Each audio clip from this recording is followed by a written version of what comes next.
pesan-pesannya Habib. Insya Allah saya tidak tahu apa yang di depan, tapi seandainya nanti saya diberi tugas apapun, itulah yang ingin saya wujudkan. Saya ingin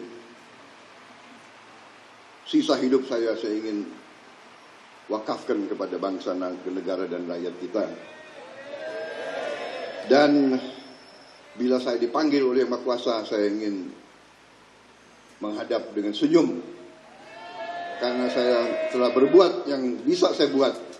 Saya kira itu saja yang saya ingin sampaikan.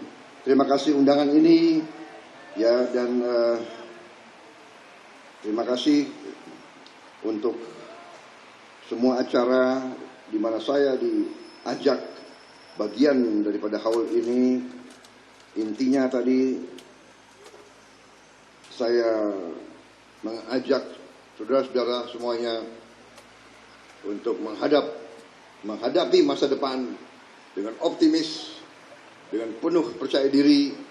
Bangsa ini bangsa yang hebat, bangsa ini bangsa yang kuat, bangsa ini bangsa yang tidak mau diremehkan bangsa lain. Bangsa ini bangsa yang kaya.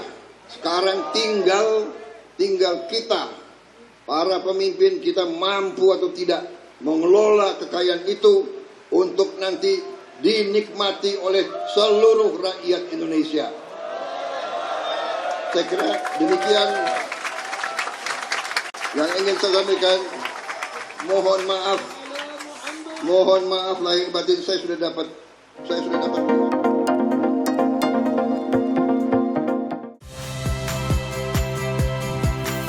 Saya Ihsan Sitorus.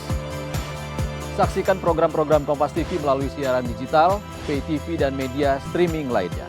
Kompas TV, independen, terpercaya.